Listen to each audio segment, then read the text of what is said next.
Hello students, welcome to our agriculture rankers करनी। मैं आपका राजधानिक और ये rain fed and dryland agriculture का तीसरा लेक्चर है जिसमें हम पढ़ रहे हैं कोपेन क्लाइमेट क्लासिफिकेशन। तो हम जानते हैं इस क्लासिफिकेशन प्रणाली के बारे में थोड़ा सा।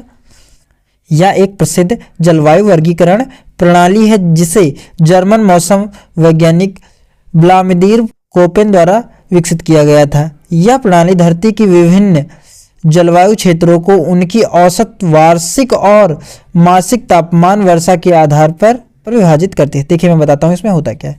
देखिए ये एक प्रकार की जो क्लाइमेट होता है हमारा उससे वर्गीकृत करने की प्रणाली है और इसे जर्मनी के व्लादिमीर कोपेन द्वारा दिया गया था। इसमें दो फैक्टर्स लिए जाते हैं। पहला फैक्टर जो हमारा लिया जाता है वो होता है वार्षिक होता है वर्षा और मासिक तापमान। ये दोनों फैक्टर्स लिए जाते हैं जो क्लाइमेट क्लासिफिकेशन के लिए यूज होते हैं। थोड़ा सा और देखते हैं हम इसके बारे में। इस प्रणाली में जलवायु को 5 प्रमुख श्रेणियों में विभाजित किया गया है। जो पहली श्रेणी है वो है ट्रॉपिकल क्षेत्र ना, इसे ए से रिप्रेजेंट किया जाता है। ट्रॉपिकल को ए से रिप्रेजेंट किया जाता है, इसे याद रखिए। यह क्षेत्र आमतौर पर गर्म और आर्द्र होते हैं। औसत मासिक तापमान 18 डिग्री सेल्सियस से ऊपर होता है। वर्ष भर वर्षा होती है, खासतौर पर मानसून या उष्णकटिबंधीय वर्षा वनों वाले क्षेत्रों में। देखिए इसका जो तापमान होता है वो 18 डिग्री सेल्सियस होता है। और ये कैसे होते हैं तो गर्म होते हैं और आर्द्र होते हैं। आर्द्र मतलब जहाँ पर ह्यूमिडिटी होती है, ठीक है। और यहाँ पर वर्ष भर वर्षा हुआ करती है, मतलब साल भर बारिश होती है। दूसरा जो क्षेत्र इन्होंने बताया इस प्रणाली के अनुसार वो है ड्राई क्लाइमेट, इसे बी से रिप्रेजेंट किया जाता है। ओके, ये क्षेत्र बहुत कम वर्षा वाले होते हैं। इस श्रेणी में रेगिस्तान और अर्ध रेगिस्तान शामिल हैं। पानी की कमी के कारण यहाँ पौधे व जीव जंतु कम पाए जाते हैं। तो ड्राई क्लाइमेट जैसा नाम से ही पता चल रहा है कि यहाँ का वातावरण कैसा होगा, शुष्क होगा। अब शुष्क कौन से होते हैं? रेगिस्तान होते हैं हमारे और अर्ध रेगिस्तान होते हैं। और जहाँ पर रेगिस्तान और अर्ध रेगिस्तान है तो वहाँ पानी का भी तो अभाव होगा और वहाँ भी जो जीव जंतु होंगे, पेड़ पौधे होंगे, उनकी संख्या भी अपेक्षाकृत कम होगी। 3 नंबर पर है शीतोष्ण यानी सीस, यानी ये क्षेत्र जो होते हैं, यह क्षेत्र गर्मियों में गर्म और सर्दियों में ठंडे होते हैं। ये बात आपको बहुत अच्छा से, जैसा कि भारत में देखने को मिलता है कि भारत में ये हमारा जो होता है गर्मियों में गर्मी देखने को मिलती है और सर्दियों में सर्दी देखने को मिलती है। और उसके बाद आते हैं उपध्रुवी सब पोलर, इसे डी से रिप्रेजेंट किया जाता है। यह जलवायु मुख्य रूप से ध्रुवीय और उपध्रुवी क्षेत्रों में पाई जाती है। सर्दियां बहुत ठंडी होती हैं और ग्रीष्मकाल गर्म हो सकते हैं। देखिए जो सर्दियों का मौसम होगा वो तो काफ़ी ठंडा होगा, लेकिन गर्मियों में गर्मी होगी ये भी निश्चित नहीं है। ये सब पोलर्स में आते हैं, यानी कि ध्रुव है उससे थोड़ा सा पहले। तो यहाँ पर जो वर्षा होती है वो अधिकांश सर्दियों में ही होती है। 5वां है ध्रुवी यानी कि पोलर, इसे ई से रिप्रेजेंट किया जाता है। यहाँ साल भर बर्फ और ठंड होती है।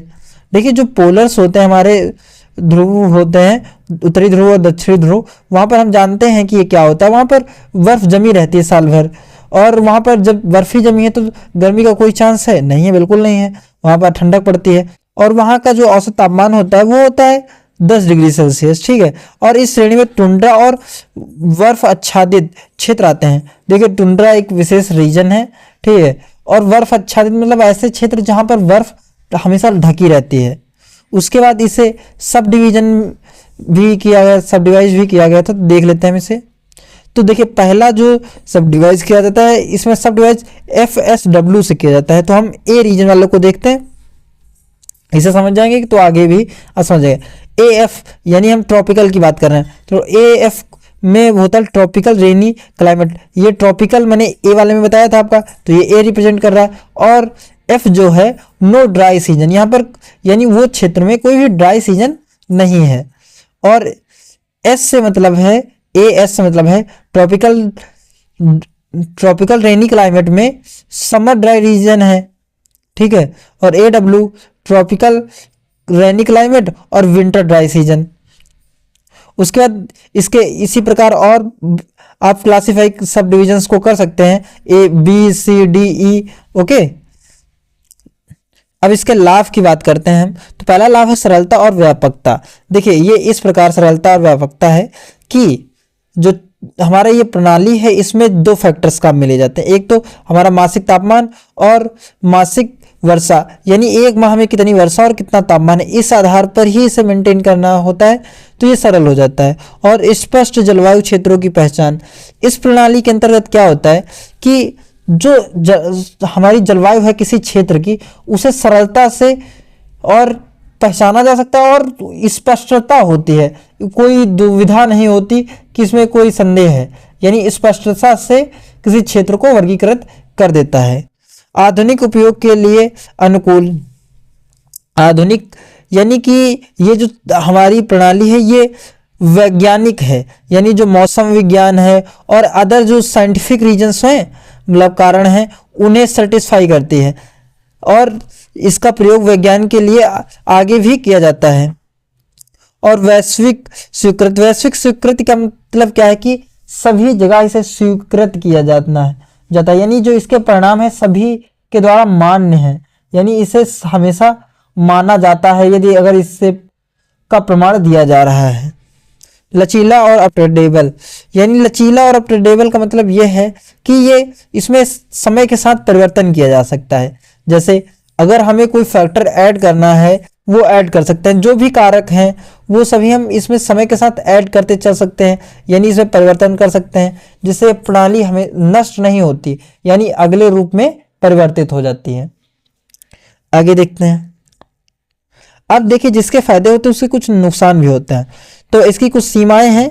सीमा पहली है सिर्फ तापमान और वर्षा पर आधारित है।